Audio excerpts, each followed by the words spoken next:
Hi everyone, welcome back to my channel botany educator. और आज का अपना टॉपिक है ब्रायोफाइट्स के जर्नल कैरेक्टर्स। इसके सामान्य लक्षण के बारे में पढ़ेंगे। इसका vegetative structure, reproduction, alternation, generation, affinities with algae और टेरिडोफाइट्स, और कुछ एमसीक्यूज लेंगे इस वीडियो के अंत में अपन। तो लास्ट तक जरूर से देखिएगा। इस वीडियो का पीडीएफ का लिंक आपको डिस्क्रिप्शन बॉक्स में मिल जाएगा। ये वीडियो हिंदी और इंग्लिश दोनों ही भाषाओं में उपलब्ध है, तो आप सेटिंग्स में जाके ऑडियो ट्रैक में जाके अपनी भाषा को चुन सकते हैं। You may choose your preferred language from settings audio track. So let's begin the topic. सबसे पहले अपन कुछ जनरल टर्मिनोलॉजीज ले लेते हैं। तो जो ब्रायोफाइट्स हैं वो एल्गी से इवॉल्व होके बने हैं, ये अपने को याद रखना है। तो एल्गी और ब्रायोफाइट्स होने को तो दोनों ही नॉन वेस्कुलर क्रिप्टोगेम्स होते हैं। तो इनमें जो है वेस्कुलर सिस्टम, जो जाइलम है जो कि वाटर कंडक्टिंग पार्ट है, और जो फ्लोएम है फूड कंडक्टिंग पार्ट, ये दोनों ही एब्सेंट होते हैं। और ये ट्रू स्टैम्प लीफ और जो स्टैम्प लीफ और रूट्स हैं उसमें डिफ्रेंशिएटेड नहीं होते हैं, और ये स्पोर्स के थ्रू रिप्रोड्यूस करते हैं, मगर इसमें सीड्स पाए नहीं जाते। अपने को याद रखना है, क्रिप्टो का मतलब है कि स्पोर्स बनेंगे, सीड्स नहीं बनेंगे उसमें। अपने को ये याद रखना है एल्गी और ब्रायोफाइट्स के केस में। जो पर आगे ब्रायोफाइट्स से टेरिडोफाइट, जिम्नोस्पर्म, एंजियोस्पर्म्स में जाते हैं। तो एल्गी में जो है अपन देख रहे थे एम्ब्रो नहीं बन रहा था। एल्गी में एम्ब्रो नहीं बनता, जबकि आगे जितने भी मेंबर्स हैं ब्रायोफाइट्स के आगे, इन सब में एम्ब्रो देखने को मिलेगा। ये एम्ब्रोफाइट्स होते हैं, एम्ब्रोफाइटा होते हैं ये सारे। और इनमें जो जब एम्ब्रो बनेगा तो उसके लिए एक स्ट्रक्चर होता है, फीमेल रिप्रोडक्टिव स्ट्रक्चर, जो कि फ्लावर शेप्ड होगा, फ्लावर शेप ऑर्गन होगा, जिसे हम आर्चीगोनियम कहेंगे। तो ये भी ब्रायोफाइट्स के आगे वाले मेंबर्स में और ब्रायोफाइट में अपने को देखने को मिलेगा कि आर्चीगोनियम देखने को मिलेगा। तो ये इसका इंपॉर्टेंट कैरेक्टरिस्टिक फीचर। फिर इन्हें हम एम्फीबियन ऑफ प्लांट किंगडम कहते हैं, यानी इनमें ड्यूअल मोड ऑफ लाइफ होती है। यानी कि वैसे तो ये टेरेस्ट्रियली जो है लैंड पे ग्रो करते हैं, मगर इनको अपनी लाइफ साइकिल कंप्लीट करने के लिए फर्टिलाइजेशन के समय वाटर की रिक्वायरमेंट होती है, जिसे एम्फीबियन एनिमल किंगडम में उनको चाहिए होता है। तो ये इसके इम्पॉर्टेंट स्टार्टिंग के पॉइंट्स हो गए। अब इसकी जर्नल इंट्रोडक्शन की बात करें तो ग्रीक वर्ड ब्रायोन, जिसे हम मॉस कहते हैं, फाइटोन प्लांट्स, उनसे ये वर्ड ब्रायोन और फाइटोन से ब्रायोफाइट्स लिया गया है। इसका मतलब होता है ऐसे प्लांट्स जो जिनमें वेस्कुलर सिस्टम नहीं है, जिनमें फ्लावर्स नहीं है, जिनमें सीड्स नहीं बनते हैं, उनको हम ब्रायोफाइट्स कहते हैं। ये सिंपल लाइट प्लांट्स होते हैं जिनको अपनी लाइफ साइकिल कंप्लीट करने के लिए वाटर की रिक्वायरमेंट होती है। कुछ इसकी स्पीसीज एक्वेटिक हो सकती हैं, जैसे रिक्शिया फ्लोटेंस, और कुछ ज़ेरिक या ड्राई कंडीशंस में पाई जाती हैं, जैसे टोरेरा मोरेलिस। मगर कुछ ही स्पीसीज में, मगर बेसिकली ये मॉइस्चर और शेडी एरियाज में उगता है टेरेस्ट्रियली। और ये ओरिजिनेटेड कब हुआ, तो ये जो है 450 से 475 million year ago Ordovician period of Palaeozoic era में जो है ये इवॉल्व हुए थे। पहली बार ये ओरिजिनेट हुए थे तब। तो तब से अब तक ये अपने को देखने को मिलते हैं। बहुत छोटे होते हैं और ये आपको इजीली टेरेस्ट्रियल एरिया में, मॉइस्चर शेडी एरियाज में देखने को मिलते हैं। और फादर ऑफ बायोलॉजी की बात करें तो हर्डविंग थे, वहीं father of Indian biology Shivram Kashyap थे। अब क्लासिफिकेशन की बात करें तो तख्ताजन और कुछ साइंटिस्ट ने मिलकर जो है इन्हें 3 क्लासेस में बांटा, हेपेटिकेसी, एंथ्रोसेरोटेसी और मिस्कई। फिर आफ्टर ऑफ ICBN जो international code of botanical nomenclature है, उसके बाद इन्हें रीअसाइन किया गया, इनको नामों को दोबारा से दिया गया, और कुछ साइंटिस्ट की मदद से इन्हें 3 क्लासेस में बांटा गया, हेपेटिकोप्सिडा, एंथ्रोसेरोटोप्सिडा और ब्रायोप्सिडा। तो हेपेटिकोप्सिडा जो थे उनमें हमने लीवर वोर्ट्स को रखा, जिनकी प्लांट बॉडी जो है थैलस लाइक होती है, लीवर लाइक होता है उनका प्लांट बॉडी, उन्हें लीवर वोर्ट्स कहते हैं। वहीं एंथ्रोसेरोटोप्सिडा में हॉर्न वोर्ट्स को रखा, यानी जो उनकी प्लांट बॉडी है वो तो थैलस लाइक है, बट उनमें cylinder like pipe like structures निकले रहेंगे, हॉर्न जैसे, जिनको हम स्पोरोफाइट्स कहते हैं। वो अपने को देखने को मिलते हैं अलग से ही, तो उन्हें हम हॉर्न वोर्ट्स के अंदर या एंथ्रोसेरोटोप्सिडा के अंदर रखते हैं। फिर मोसेस या ब्रायोप्सिडा, ये जो है इनके अंदर वो प्लांट बॉडीज रखी गई जिनमें ये लीफ लाइक, स्टैम्प लाइक और रूट लाइक स्ट्रक्चर्स में डिफ्रेंशिएटेड रहते हैं, और स्पोरोफाइट भी बहुत अच्छे से देखने को मिलता है। तो ये इवॉल्व हैं इनके मेंबर्स।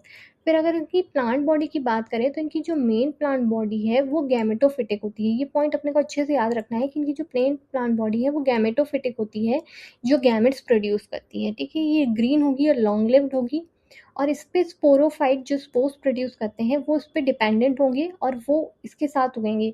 तो ठीक है, तो ये गैमेटोफाइट और स्पोरोफाइट में ऑल्टरनेशन ऑफ जनरेशन चलता रहता है, मगर मेन प्लांट बॉडी गैमेटोफिटिक रहती है, और स्पोरोफाइट शॉर्ट लिव्ड रहेगा, थोड़े टाइम के लिए ही बनेगा।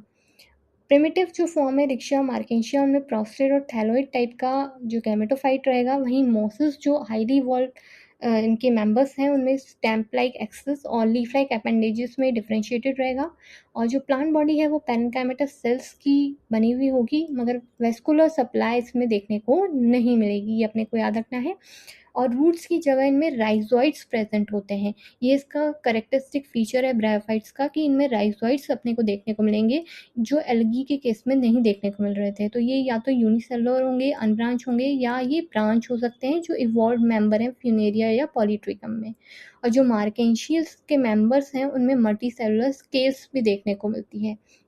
तो अब अपन डायग्राम से देख सकते हैं कि हिपेटोकॉप्सिडा के जो लिवर वॉर्ड्स के मेंबर्स हैं, उनमें जो है ये डोर्सल साइड पे जो है इनके जो है जो मार्केंशिया है उसमें गेमा कप भी बना हुआ है, जो वेजिटेटिवली रिप्रोड्यूस करने में इससे हेल्प करता है।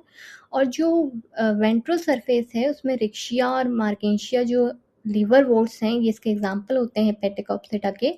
इनमें जो है राइजोइड्स देखने को मिलेंगे अपने को, ठीक है। रिक्शिया मार्केंशिया याद रखना है, इन्हें लिवर वॉर्ड्स कहते हैं, ठीक है। और इनमें राइजोइड्स देखने को मिलती हैं जो कि वाटर एब्जॉर्प्शन में मदद करती हैं और सबस्ट्रेटम से भी ये अटैच करने में मदद करती है। और ये छोटे छोटे से आपको गार्डन्स में उगते हुए दिख जाएंगे। और स्केल्स जो है मार्जिन में रिक्शिया में और मार्केंशिया में जो है दो टाइप की स्केल्स देखने को मिलेंगी। वहीं एंथ्रोसिरोटॉप्सिडा जो कि हॉर्नवॉर्ड्स हैं उसमें लंबे लंबे स्पोरोफाइट्स देखने को मिलेंगे हॉर्न जैसे। फिर ब्रायोप्सिडा जिसे मॉस कहते हैं, उनमें लीफ लाइक स्ट्रक्चर एक्सिस देखने को मिलेगी, स्टैम्प लाइक। और स्पोरोफाइट होगा जो कि इजीली अपने को देखने को मिलेगा, और राइजोइड्स भी देखने को मिलेंगी।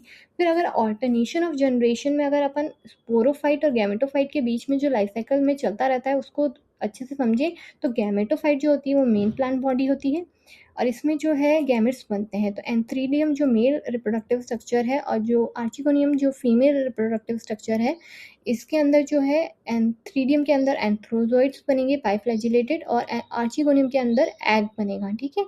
ये आफ्टर फर्टिलाइजेशन जो है ज़ाइगोट बना देंगे। वाटर इनको रिक्वायर होता है, ज़ाइगोट बनेंगे और वाटर के प्रेजेंस में ज़ाइगोट बन जाएगा, उससे एम्ब्रो बनेगा। एम्ब्रो डिप्लॉयड होगा तो डिप्लॉयड ही स्पोरोफाइट बनेगा।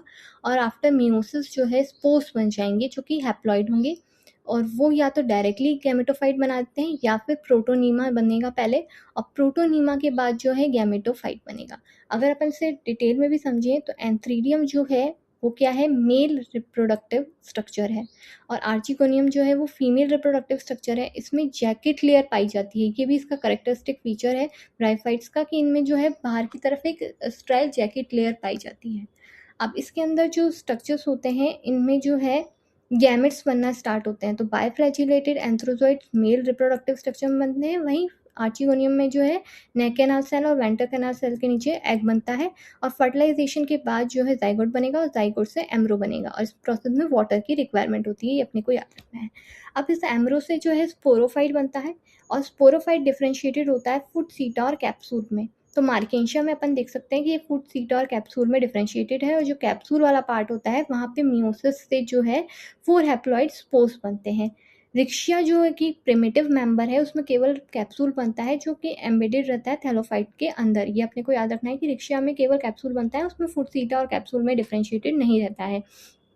अब जो कैप्सूल वाला पार्ट है उसमें स्पोर्स बन रहे हैं और ये फुट और सीटा से अटैच रहते हैं। तो स्पोरोफाइट अगर लॉन्ग अच्छा सा देखने को मिले तो वो फ्यूनेरिया में जो कि और इसका मॉसेस वगैरह जो इसके हायर इवॉल्व मेंबर्स हैं उसमें आप देख सकते हैं कि लीफ लाइक स्ट्रक्चर है, स्टेम लाइक स्ट्रक्चर और स्पोरोफाइट है, और उस पर कैलेप्ट्रा भी प्रेजेंट है। तो ये स्पोर्स या तो डायरेक्टली यंग गैमेटोफाइट बनाते हैं या ये प्रोटोनिमा के बाद गैमेटोफाइट बनाते हैं। अब कुछ ऐसे मेंबर्स होते हैं जिन्हें हम फॉल्स मॉसेस कहते हैं।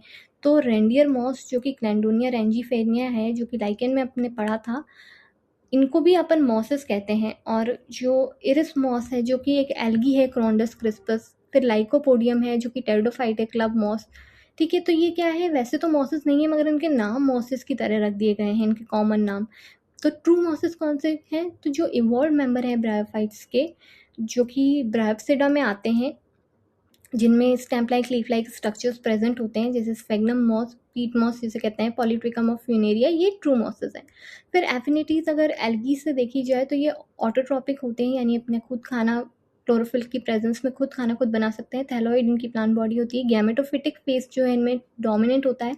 तो एल्गी और ब्रायोफाइट में ये सिमिलरिटी रहती है कि autotrophic thalloid gametophytic plant body रहेगी। वाटर एसेंशियल रहेगा। फर्टिलाइजेशन ऑफ गैमेट की जब ज़रूरत होती है, जब फर्टिलाइजेशन ऑफ गैमेट्स होता है। और स्टार्च जो है वो रिजर्व फूड मटेरियल की तरह स्टोर करते हैं। और इनमें जो है वेस्कुलर सिस्टम एब्सेंट होगा, यानी जाइलम और फ्लोएम एब्सेंट होंगे। और सेल वॉल जो है वो सेलुलोज की बनी हुई होगी, ये अपने को याद रखना है। फिर पिरानोइड्स जो हैं वो ग्रीन एल्गी जो क्लेमेडोमोनास थे उसमें अपन ने देखा था पिरानोइड्स प्रेजेंट है। और जो हॉर्नवोर्ड्स जो एंथोसिरोड्स के मेंबर्स हैं उनमें भी पिरानोइड्स प्रेजेंट होते हैं। तो ये एफिनिटीज या रिजेम्बलेंस शो करती हैं एल्गी के साथ, क्योंकि ये उससे इवॉल्व हुई हैं, ये अपने को याद रखना है। फिर डिसिमिलरिटीज, तो मोस्टली जो एल्गी के मेंबर हैं एक्वेटिक हैं, वैसे और भी जगह उगते हैं मगर मोस्टली ये एक्वेटिक होते हैं। ब्रायोफाइट्स जो हैं जनरली मॉइस्ट या शेडी प्लेसेस पे उगते हैं। एल्गी जो है यूनिसेलुलर मल्टीसेलुलर दोनों टाइप की हो सकती है। ब्रायोफाइट्स मल्टीसेलुलर पैनकैमेटस टाइप के होते हैं। एल्गी में जो है स्टोमेटा या पोस्ट देखने को नहीं मिलते, जबकि ब्रायोफाइटा में स्टोमेटा या पोस्ट देखने को मिलते हैं। एल्गी जो है जूस्पोर्स, एप्लेनोस्पोर्स या एकिनिड्स के थ्रू रिप्रोड्यूस करती है एसेक्सुअली। वहीं ब्रायोफाइट में एसेक्सुअल रिप्रोडक्शन नहीं होता, ये वेजिटेटिवली ज़रूर रिप्रोड्यूस करती है। एल्गी के केस में सेक्सुअल रिप्रोडक्शन आइसोगैमस, एनाइसोगैमस और oogamous टाइप का होता है। वहीं ब्रायोफाइट में सेक्सुअल रिप्रोडक्शन oogamous टाइप का होता है, यानी जो मेल गैमेट है वो मोटाइल रहेगा और फीमेल गैमेट नॉन मोटाइल होगी। ब्रायोफाइट के केस में अपने को याद रखना है, ये अंडरलाइन भी मैंने कर रखे हैं पॉइंट्स, कि ये जो है मल्टी सेलुलर होता है, सेक्स ऑर्गन और स्ट्राइल जैकेट लेयर से ये कवर्ड रहता है। ये पॉइंट बहुत अच्छे से अपने को याद रखना है, क्योंकि ब्रायोफाइट में ये देखने को मिलती है स्ट्राइल जैकेट लेयर, जबकि ये एल्गी के केस में अपने को ऐसी कोई स्ट्राइल जैकेट लेयर देखने को मिलती नहीं है। आफ्टर फर्टिलाइजेशन जो गैमेट्स हैं जब फ्यूज करते हैं तो जाइगोट बनता है, और जाइगोट के बाद एम्ब्रो देखने को मिलता है। ये एम्ब्रो भी कैरेक्टरिस्टिक फीचर है किसका, ब्रायोफाइट्स का। ये अपने को एल्गी के केस में देखने को नहीं मिलता है, ये एम्ब्रोफाइट्स होते हैं, ये अपने को याद रखना है। अब टेरिडोफाइट्स, इसके नेक्स्ट जो मेंबर्स आते हैं वो कौन से होते हैं, टेरिडोफाइट्स के। तो उनसे कहाँ ये रिजेम्बलेंस शो करते हैं, उनसे भी कोई एफिनिटीज हो सकती हैं इनकी। कुछ साइंटिस्ट का कहना है ये उनसे भी इवॉल्व हुए हैं। तो क्या इनकी एफिनिटीज रहती हैं, तो presence of simple leafless rootless जो स्पोरोफाइट्स हैं प्रिमिटिव टेरिडोफाइट्स के, वो काफ़ी हद तक कंपेयर्ड स्ट्रक्चर होता है स्पोरोफाइट और ब्रायोफाइट्स का।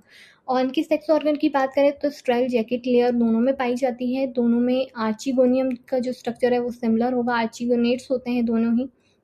वाटर की रिक्वायरमेंट होती है। एंथ्रोजोइड्स जो होते हैं वो फ्लैजिलेटेड होते हैं। और इनमें जो है जब गैमेट फर्टिलाइज करते हैं तो वाटर की प्रेजेंस में तो जाइगोट बनता है, और जाइगोट के बाद एम्ब्रो बनता है। तो ये दोनों ही एम्ब्रोफाइटा हैं, आर्चिगोनेट्स हैं, स्ट्राइल जैकेट लेयर है दोनों में। तो टेरिडोफाइट्स के साथ आप देखिए कितने कैरेक्टरिस्टिक्स फीचर मैच करते जा रहे हैं। तो ये जैसे जैसे इवॉल्व होते जा रहे हैं उतने उतने करेक्टर्स भी उनसे मिलते जा रहे हैं। अब डिफरेंसेस की बात करें तो एक कुछ कैरेक्टरिस्टिक्स जो थे इनकी किसकी तरह थे, एल्गी की तरह थे, टेरिडोफाइट की तरह नहीं थे। तो गैमेटोफिटिक इनकी प्लांट बॉडी है, जबकि टेरिडोफाइट्स में बात करें तो स्पोरोफिटिक प्लांट बॉडी इनकी होती है। जो एल्गी है वो भी थैलोइड लाइक होती है, और ब्रायोफाइट्स भी है वो भी थैलोइड या फॉलियोस हो सकते हैं कुछ केसेस में, मगर ट्रू स्टैम्प और लीफ में डिफरेंशिएट नहीं होते। जबकि टेरिडोफाइट्स में ट्रू स्टैम्प और लीफ में डिफरेंशिएटेड है, और वेस्कुलर सप्लाई भी देखने को मिलती है। और जो इनकी अगर अपन आगे अगर ब्रॉडर वे में इसको डिस्क्राइब करते हुए देखें तो एल्गी और ब्रायोफाइट्स जो हैं वो नॉन वेस्कुलर क्रिप्टोगेम्स हैं, जबकि टेरिडोफाइट्स से उन्हें वेस्कुलर क्रिप्टोगेम्स कह सकते हैं। इनमें वेस्कुलर सप्लाई देखने को मिलती है। ये पॉइंट अपने को याद रखना है कि इसका कैरेक्टरिस्टिक फीचर है टेरिडोफाइट्स का जिम्नोस्पर्म और एंजियोस्पर्म फेरेनोगेम्स हैं, इसमें सीड्स देखने को मिलती हैं अपने को। ब्रायोफाइट्स के आगे जितने भी अपने मेंबर्स हैं इनमें एम्ब्रो देखने को मिलता है, तो ये एम्ब्रोफाइट्स होते हैं। जो ब्रायोफाइट्स हैं उनमें गैमेटोफिटिक फेस इंडिपेंडेंट है और डोमिनेंट भी है, और स्पोरोफाइट उस पर डिपेंडेंट है। वहीं टेरिडोफाइट में स्पोरोफाइट और गैमेटोफाइट फेस जो है दोनों इंडिपेंडेंट है, और स्पोरोफाइट फेस जो है वो डोमिनेंट रहेगा। ये याद रखना है अपने को कि डोमिनेंट फेस टेरिडोफाइट के केस में स्पोरोफाइट फेस डोमिनेंट है, और जिम्नोस्पर्म और एंजियोस्पर्म में स्पोरोफाइट जो है डोमिनेंट है और गैमेटोफाइट माइक्रोस्कोपिक है, डिपेंडेंट है। तो जैसे जैसे अपन आगे बढ़ते जा रहे हैं स्पोरोफिटिक फेस डोमिनेंट है और गैमेटोफाइट जो है उस पर डिपेंडेंट है। अब कुछ एमसीक्यूज ले लेते हैं। तो ब्रायोफाइट्स को जो है commonly amphibian of plant kingdom कहते हैं, ये अपने को याद रखना है। इनमें dual mode of life cycle होती है, वाटर्स के लिए रिक्वायर्ड होता है। थर्ड क्वेश्चन है फर्टिलाइजेशन ब्रायोफाइट रिक्वायर्ड वाटर, ठीक है, ये याद रखना है। फिर dominant phase in the life cycle of bryophyta कौन सा है, तो गैमेटोफिटिक फेज जो है वो इसकी डोमिनेंट रहती है और स्पोरोफाइट उस पर डिपेंडेंट रहता है। टेरिडोफाइट के केस में क्या था, स्पोरोफिटिक प्लांट बॉडी जो है डोमिनेंट थी, याद रखना है। राइजोइड्स में प्लांट को वाटर एब्जॉर्ब करने के लिए राइजोइड्स की ज़रूरत होती है। तो आज के लिए इतना ही। आई होप आपको वीडियो अच्छा लगा होगा। अगर आपको वीडियो अच्छा लगा है तो ज़्यादा से ज़्यादा मेरे वीडियो को शेयर कीजिए। आपको कोई भी डाउट है, आपको कोई भी क्वेरी है तो आप कमेंट सेक्शन में पूछ सकते हैं। अपन मिलते हैं नए वीडियो में, तब तक के लिए थैंक यू फॉर वॉचिंग।